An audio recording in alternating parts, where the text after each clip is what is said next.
اللہ کے رسول علیہ السلام نے ایک موقع پر یہ بات ارشاد فرمائی تھی، لا تزال قدم ابن آدم یوم القیامہ حتی یسأل عن 50، کہ قیامت کے دن ابن آدم کے قدم اپنی جگہ سے اس وقت تک نہیں ہٹیں گے جب تک کہ 5 باتوں کے بارے میں اس سے سوال نہ کیا جائے۔ سب سے پہلے معلوم کیا جائے گا ان عمری فیما ابلا،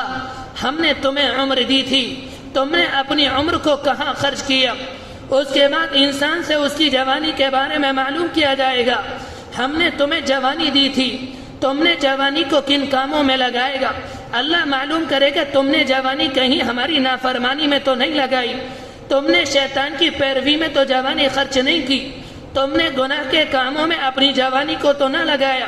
تم نے دوسروں کو ستانے میں اور دوسروں کے اوپر ظلم و استبداد کا شکنجہ کسنے میں تم نے اپنی جوانی کو خرچ تو نہ کیا۔ اللہ یہ معلوم کرے گا، اور اسی طرح سے یہ بھی معلوم کرے گا ہم نے تمہیں جوانی دی تھی، تم نے جوانی میں نماز پڑھی یا نہ پڑھی، تم نے جوانی میں قرآن مجید کی تلاوت کی یا نہ کی، تم نے جوانی کے اندر اللہ کے رسول علیہ السلام کی سنتوں پر عمل کیا یا نہ کیا۔ دنیا کے اندر پیغمبر کو ہم نے نمونہ بنایا تھا، تم نے پیغمبر کے نمونے کو اختیار کیا یا نہ کیا۔ قیامت میں اللہ بندے سے یہ سوال کرے گا، اور اس کے بعد سوال یہ ہوگا کہ دنیا کے اندر ہم نے تمہیں مال دیا تھا، بتاؤ تو صحیح کہ تم نے مال کمایا کس جگہ سے تھا۔ تم نے حرام کے ذریعے تو مال نہ کمایا، دنیا میں تم نے رشوتیں تو نہیں لی تھی، تم نے جوئے اور چوری اور بازار کا اڈا تو گرم نہیں کیا تھا، حلال کے ذریعے مال کمایا تھا یا نہ کمایا تھا۔ اللہ معلوم کرے گا تم نے اپنے مال کو خرچ کس جگہ کیا۔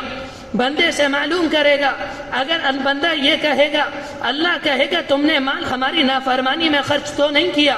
تم نے مال گناہوں میں خرچ تو نہیں کیا، تم نے شراب میں اور زنا کے عمل میں اپنے مال کو خرچ تو نہیں کیا، تم نے مسجد کی تعمیر میں اپنا مال لگایا یا نہ لگایا،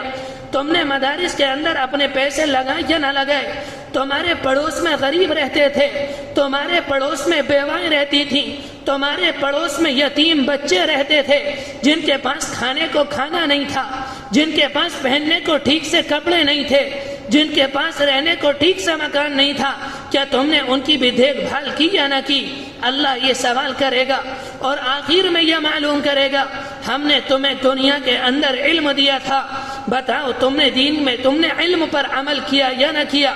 میرے بھائیو، اگر انسان نے دنیا کے اندر اچھے کام کیے ہوں گے تو انسان کے لیے جنت کا فیصلہ ہوگا، اور لیکن اگر انسان نے دنیا کے اندر خراب کام کیے ہوں گے تو انسان کے لیے جہنم کا فیصلہ ہوگا۔